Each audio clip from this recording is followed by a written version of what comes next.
आपका स्वागत है। मैं हूं आपके साथ अंशिका।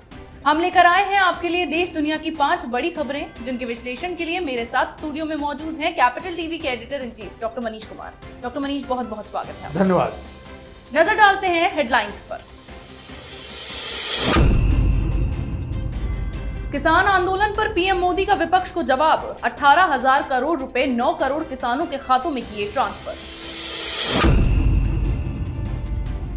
अमेरिकी सांसदों ने किसान आंदोलन पर जताई चिंता, किसानों का मुद्दा विदेश मंत्री के समक्ष उठाने के लिए माइक पॉम्पियो को लिखा पत्र। गठबंधन के जरिए वजूद बचाने की कोशिश में लगे कांग्रेस लेफ्ट, मिलकर लड़ेंगे बंगाल चुनाव। शेयर होल्डर से जानकारी छुपाना एनडीटीवी के प्रमोटर्स को पड़ा भारी, सेबी ने ठोका 27 करोड़ का जुर्माना। चीन को सबक सिखाने के लिए भारत का बड़ा प्लान, साउथ चाइना सी में उसके दुश्मन के साथ करेगा युद्धाभ्यास।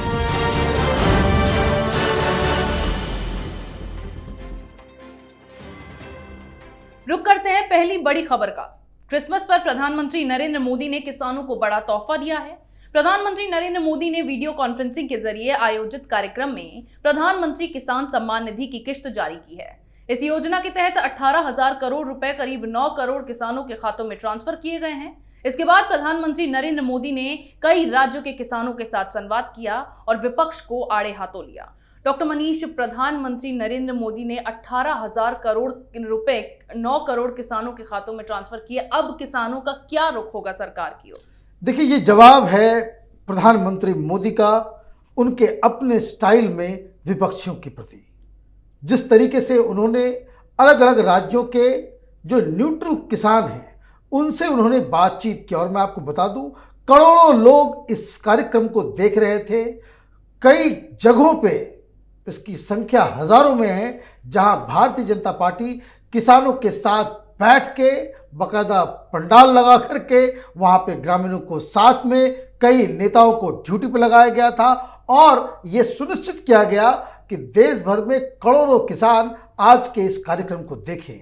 मैसेज बिल्कुल ही साफ था कि सरकार ये जो पॉलिसी लेकर के आई है, जो कानून लेकर के आई है 3, जिसके खिलाफ किसान संगठन आंदोलन कर रहे हैं, वो जायज़ है। और इसके लिए जो विपक्ष की तरफ से जो भ्रांतियां फैलाई जा रही हैं, जो अफवाह फैलाया जा रहा है, उसका करारा जवाब दिया जाए। और मुझे लगता है प्रधानमंत्री मोदी अपने इस योजना में पूरी तरह से सफल रहे, क्योंकि इन्होंने उस तरह के किसानों से बातचीत भी की जिन्होंने स्वयं बताया कि इस नए कानून से क्या क्या उन्हें फायदे मिल रहे हैं। और दूसरी सबसे अहम बात जो प्रधानमंत्री ने अपने भाषण में किया, उन्होंने साफ साफ बताया कि ये जो आंदोलन हो रहा है, ये आंदोलन कुछ और नहीं, ये विपक्ष की राजनीति का एक तरीका है। ये वही लोग हैं जो सरकार के विरोध में अब तक सवाल उठाते आ रहे हैं। ये अब किसानों के कंधों पे बंदूक रखकर सरकार के खिलाफ आंदोलन कर रहे हैं। और मुझे लगता है कि जिस तरह की दलील दी गई, जिस तरह से किसान समर्थन में आए और जिस तरीके से 18,000 करोड़ रुपए सीधे 2 घंटे के अंदर बिना किसी बिचौलिए, बिना किसी भ्रष्टाचार के गरीब किसानों के अकाउंट में जो पैसे ट्रांसफर हुए हैं, उससे लग रहा है कि प्रधानमंत्री मोदी ने ये सारा जो आंदोलन चल रहा है उसकी हवा निकाल दी आज। नजर डालते हैं अगली खबर पर। दिल्ली टेलीविजन लिमिटेड यानी एनडीटीवी को सेबी से बड़ा झटका लगा है। सेबी ने न्यूज चैनल एनडीटीवी के प्रमोटर्स प्रणव रॉय और राधिका रॉय के साथ ही आरआरपीआर होर्डिंग पर 27 करोड़ रुपए का जुर्माना लगाया है। सेबी ने इस रकम को 45 दिनों के अंदर जमा कराने के आदेश भी जारी किए हैं। डॉक्टर मनीष, एनडीटीवी को बड़ा झटका लगा है, आखिर क्यों सेबी ने 27 करोड़ का जुर्माना लगाया है? देखिए, ये मसला सिर्फ एनडीटीवी के ऊपर जुर्माने का ही नहीं है, ये पैसे का मसला नहीं है, ये एनडीटीवी की साख का भी है। वो इसलिए है क्योंकि ये तो अपने आप को बहुत ही प्यूरिटन, पत्रकारिता के धुरंधर और उसके एकमात्र बचे हुए पिलर के रूप में अपने आप को पेश करते हैं। पूरे हिंदुस्तान में ये हर शख्स को पत्रकारिता कैसे की जाती है उसका ये पाठ पढ़ाते हैं। इसके कई सारे हिपोक्रेट पत्रकार आप रोज़ उनको सोशल मीडिया पे भी देखते हैं, टेलीविज़न पे भी देखते हैं। हालांकि अब लोग उन्हें एनडीटीवी को देखना बंद कर दिया है, लेकिन ये जो पूरा मसला आया है ये टेक्निकल मसला है। दरअसल इन लोगों ने जो इक्विटी जो फ्लोट की थी, इसके जो शेयर होल्डर्स थे, उनके सामने कुछ जानकारियां छुपाने की बात को लेकर के ये प्रॉब्लम शुरू हुआ। कुछ और भी चार्जेस लगे, जिसके ऊपर सेबी का फैसला आया कि इनके ऊपर 25 करोड़ रुपए जुर्माना लगाया जाए, जिसमें RRPR और NDTV इन दोनों को मिलकर के पैसे देने हैं 25 करोड़, और राधिका रॉय और प्रणव रॉय के ऊपर एडिशनल 1-1 करोड़ रुपए का जुर्माना लगाया गया। तो कुल मिलाकर के 27 करोड़ रुपए जुर्माना लगाया गया है।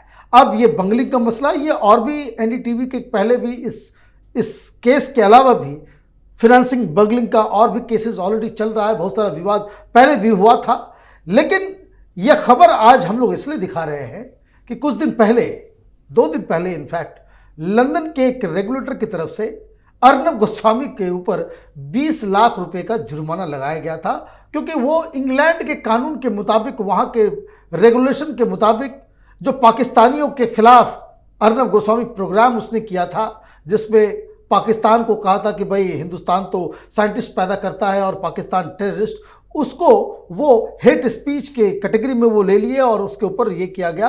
तो ये सारे तमाम लोग हिंदुस्तान के अंदर, ये जो लेफ्ट लिबरल कबाल है, ये NDTV के जो जितने चट्टे बट्टे हैं, इन लोगों ने खुशियां मनानी शुरू कर दी। हालांकि पाकिस्तानियों को गाली देना कोई बहुत बड़ा जुर्म नहीं है, लेकिन आज जब रियल जुर्म हुआ है, जब सेबी ने 27 करोड़ रुपए का जुर्माना ठोका है, कहाँ है ये लोग? क्यों नहीं आके बता रहे हैं कि भाई पत्रकारिता कैसे की जानी चाहिए? क्यों नहीं बता रहे कि ये राधिका रॉय, ये प्रणव रॉय, ये तमाम ये जो NDTV का जो छलावा है, ये झूठ की खेती पे आधारित है? ये तमाशा बंद होना चाहिए। टेक्निकल मसला है, हर कंपनी के हिसाब से कुछ कुछ होता जाता रहता है, लेकिन हर चीज़ के ऊपर NDTV की ये लत लग गई है कि आप वैचारिक चश्मा लगाकर हर चीज़ को देखना, वो बंद होना चाहिए। जी, रुक करते हैं अगली खबर का। देश की सबसे पुरानी राजनीतिक पार्टी कांग्रेस को अपना वजूद बचाने के लिए सहारे की जरूरत पड़ गई है। कांग्रेस आलाकमान ने पश्चिम बंगाल विधानसभा चुनाव के लिए वाम दलों के साथ गठबंधन को अपनी सहमति दे दी है। 2016 में भी कांग्रेस ने वाम दलों के साथ गठबंधन किया था और 44 सीटों के साथ दूसरी सबसे बड़ी पार्टी के रूप में उभरी थी। डॉक्टर मनीष, कांग्रेस को अब सहारे की जरूरत पड़ी और वामपंथियों के साथ गठबंधन बनाकर बंगाल में चुनाव लड़ने वाली है। ये खबर बहुत ही इंटरेस्टिंग है। ये इंटरेस्टिंग खबर इसलिए है क्योंकि वहाँ बंगाल में लड़ाई बीजेपी वर्सेस तृणमूल है, और जैसे ही अमित शाह की रैली हुई थी और बहुत समर्थन, बहुत सारे लोग आए थे, और जिस तरीके से तृणमूल लगातार जो टूट रही है, उस पर दिल्ली के अंदर में कई सारे लोग बैठ गए और यहाँ पे यंत्रणा करने लग गए कि किस तरह से बीजेपी को रोका जाए। कहीं ममता बनर्जी हार गई तो पूरे देश भर में किरकिरी हो जाएगी सेकुलर फोर्सेस की। तो शरद पवार सामने आए थे और उन्होंने ममता बनर्जी से ये बातचीत करके ये रास्ता उसे कन्विंस करने की उन्होंने कोशिश की कि किसी तरीके से बंगाल के अंदर बीजेपी को रोकने के लिए एक महागठबंधन बनाया जाए। इस तरह के महाराष्ट्र के अंदर से भी टीएमसी के एनसीपी की तरफ से भी इस तरह के बयान आए थे कि ममता बनर्जी से बातचीत हो रही है, फोन पे बातचीत हो रही है। फिर ममता बनर्जी भी इतनी अंडर कॉन्फिडेंट हो गई तो उसने प्रशांत किशोर को दिल्ली भेजा था कि क्या इस पे कोई बातचीत हो सकती है। लेकिन जैसे ही कांग्रेस के सामने ये प्रपोजल आया तो राहुल गांधी ने अधीर रंजन चौधरी को दिल्ली बुला करके ये पूछताछ की कि भाई क्या इसमें फिजिबिलिटी है। इस पे अधीर रंजन साहब ने बिल्कुल ही फुट डाउन कर दिया। उन्होंने साफ साफ कहा कि बंगाल में कुछ भी हो जाए, ममता बनर्जी के साथ हाथ मिलाने से कांग्रेस पार्टी हमेशा के लिए खत्म हो जाएगी, और इसलिए ये करार टूट गया। अचानक से ये खबर, हालांकि ये 1 महीने से ये बात चल रही थी कि वाम के लेफ्ट के साथ कांग्रेस पार्टी मिलकर गठबंधन बनाएगी, लेकिन अचानक से ये आज फिर से खबरों में इस खबर को इनफैक्ट डाला गया। लोग इसके बारे में बातचीत कर रहे हैं, वो इसलिए कि कांग्रेस पार्टी की तरफ से ये साफ साफ इशारा दे दिया गया है कि अब ममता बनर्जी के साथ कोई भी इलेक्टोरल अलायंस बंगाल के अंदर नहीं होगी। जी, बात करते हैं किसान आंदोलन की। भारत में हो रहे किसान आंदोलन के मुद्दे को अब विदेश में भी उठाए जाने की अपील की जा रही है। भारतीय मूल की अमेरिकी सांसद प्रमिला जयपाल समेत अमेरिका के 7 प्रभावशाली सांसदों ने विदेश मंत्री माइक पोम्पियो को पत्र लिखकर अनुरोध किया है कि भारत में किसान आंदोलन के मुद्दे को वे अपने भारतीय समकक्ष के सामने उठाएं। इस पत्र के जरिए भारतीय किसानों के प्रति अमेरिकी सांसदों ने चिंता व्यक्त की है। डॉक्टर मनीष, आखिर क्यों अमेरिकी सांसद किसान आंदोलन को लेकर माइक पोम्पियो को पत्र लिख रहे हैं? देखिए, अमेरिका में एक अजीबोगरीब वहाँ पे एक सिस्टम है जिसको कहते हैं हम लॉबिंग का जो है वो सिस्टम है। वहाँ पे कॉकस है अलग अलग किस्म का। तो वहाँ पे जो सिखों के जो ऑर्गेनाइजेशंस हैं, जो कॉकस है वहाँ पे, ये लोग बाकायदा उस तरह के एमपीज को हायर करते हैं। इनफैक्ट वहाँ पे इस तरह की लॉबिंग करना, लॉबी को हायर करना, ये वहाँ पे कानूनन कोई जुर्म नहीं है। हिंदुस्तान भी पाकिस्तान के खिलाफ कुछ वहाँ पे मूवमेंट करवाना चाहता है, या पाकिस्तान हिंदुस्तान के खिलाफ कोई मूवमेंट कराना चाहता है, वहाँ के सेनेट में कोई सवाल उठवाना चाहता है, तो वो लॉबी के जरिए जो है इस तरह की चीज़ें होती है। तो एक बात समझने की ये है कि अमेरिका के अंदर हिंदुस्तान के खिलाफ कई सारी एजेंसियां, कई सारी जो एंटी इंडिया फोर्सेस हैं, वो हिंदुस्तान के खिलाफ लॉबिंग कर रही हैं। आज से नहीं, बहुत पहले से। इसलिए कहीं भी कुछ हिंदुस्तान में होता है तो वहाँ पे सवाल जवाब उठने लगते हैं। आप देखेंगे कि किस तरीके से वॉशिंगटन पोस्ट, न्यूयॉर्क टाइम्स में आर्टिकल्स आने लगते हैं, उसमें किसी सांसद का जो है वो बयान आ जाता है। तो ये दरअसल उन्हें क्या लेना देना है इंडिया से? कोई लेना देना नहीं, लेकिन चूंकि वो उसके लिए लॉबी का एक हिस्सा बन जाते हैं, उनके लिए वो पैसे लेते हैं। बाकायदा बहुत कॉस्टली होता है ये। आप पाकिस्तान के टेलीविजन चैनल्स के ऊपर अगर आप डिस्कशन सुनेंगे हिंदुस्तान को लेकर के, तो अक्सर ये लोग कहते हैं कि भाई हम लोग वहाँ अच्छे लॉबिस्ट को क्यों नहीं हायर करते हैं, हम क्यों उस पर खर्च नहीं करते हैं। उन लोगों का आरोप ये लगता है कि जो लॉबी के लिए जो पैसा दिया जाता है अमेरिका में, वो पाकिस्तान के जो फॉरेन ऑफिस के अधिकारी हैं वही चट कर जाते हैं, तो अच्छे लॉबी को हायर नहीं करते हैं। लेकिन समझना ये है कि हिंदुस्तान के खिलाफ ये जो लॉबी हायर कर रहे हैं जो लोग, वो कौन हो सकते हैं? आदर पाकिस्तान हो सकता है या चाइना हो सकता है। और आप किस तरह से आप लॉबी हायर करते हैं? आप लॉबी हायर करते हैं कि हिंदुस्तान में कुछ भी गतिविधियां होती है, अब आप देखिए कि किस तरीके से आपने अर्बन नक्सल्स को जेल के अंदर डाला। वहाँ के कुछ सांसद जो है आज सामने आ जाएंगे, भाई तेरे को क्या लेना देना है वहाँ पे क्या हो रहा है वो आप उसकी चिंता करें। ब्लैक लाइव्स मैटर, इसके ऊपर तो हिंदुस्तान में कोई चिंता नहीं जताता, लेकिन वहाँ पे लॉबी सिस्टम है, पैसे लेकर के लोग सवाल उठाते हैं। तो ये उसी का हिस्सा है। समझने वाली बात क्या है कि ये जो तमाम जो खालिस्तानी ऑर्गेनाइजेशंस, जो उनका जो कॉकस है वहाँ पे, वो इन चीज़ों को लेकर के पाकिस्तान और चाइना के साथ मिल करके इस तरह के लॉबी को पैसे दे करके सवाल उठवा रहे हैं। पिछले एक सप्ताह में इस तरह से 12 के करीब वहाँ के सांसदों ने इस किसान आंदोलन के ऊपर सवाल खड़े किए हैं। एक बात जो समझने की है कि ये कोई बहुत बड़ा इशू नहीं है। वहाँ के एमपीज अगर कोई सवाल उठाते हैं उसको लेकर के हिंदुस्तान और अमेरिका का रिश्ता ख़राब हो जाएगा, ऐसी भी स्थिति नहीं है। क्योंकि जो रिस्पांस भारत की तरफ से दिया जा रहा है उसको भी मार्क करने वाली बात है कि अमेरिका के सांसदों का ये ग्रुप, ये जो लॉबिस्ट है, ये जो सिख कॉकस के इन्फ्लुएंस में आके उससे पैसे लेकर के ये जो सवाल कर रहे हैं, उनको भारत की तरफ से दो टूक जवाब दे दिया गया है कि ये हिंदुस्तान का इंटरनल मैटर है, आप अपनी हद में ही रहें और इसे कोई उस तरह का आप काम ना करें कि जो हमारे सॉवरेंटी के ऊपर, हमारे डिसीजन मेकिंग के ऊपर वो आता है। और एक और जो इसमें समझने वाली बात ये है कि ये इतने ही मूर्ख हैं कि इनको समझ में नहीं आ रहा है कि वो किस चीज़ के लिए चिंता उठा रहे हैं। हिंदुस्तान में पहला प्रधानमंत्री ऐसा आया है जो खुले रूप से लिबरल इकोनॉमी, फ्री मार्केट का पैरवी कर रहा है ओपनली। ये वो नीतियां हैं जो America, Canada, London, UK, Britain, ये तमाम जो वेस्टर्न कंट्रीज हैं जो हिंदुस्तान के ऊपर क्रिटिसाइज करती हैं, दबाव डालती हैं कि आप यहाँ पे मार्केट को ओपन करें, और जो सरकार कर रही है उसका विरोध हो रहा है, ये वामपंथी विरोध कर रहे हैं। तो वामपंथियों के साथ अमेरिका के ये लॉबिस्ट कहाँ से खड़े हो जा रहे हैं। ये कनाडा का राहुल गांधी ये क्यों बोलता है, ये लंदन में कुछ बहके हुए वहाँ के जो सांसद हैं वो क्यों ये इस तरह की बातें करते हैं। तो ये विरोधाभास से पूरा ग्रसित है। इसलिए ऐसा नहीं है कि कुछ सांसद वहाँ पे कोई सवाल उठा दे रहे हैं तो हिंदुस्तान का रिश्ता खराब हो जाएगा या कुछ उसके ऊपर असर पड़ने वाला है। ये इसका कोई असर हिंदुस्तान की सेहत पे नहीं होने वाला है। नजर डालते हैं अगली खबर पर। चीन को बड़ा संदेश देने के लिए भारत पहली बार दक्षिण चीन सागर में उसके पड़ोसी दुश्मन देश वियतनाम के साथ साझा नौसेना अभ्यास करने जा रहा है।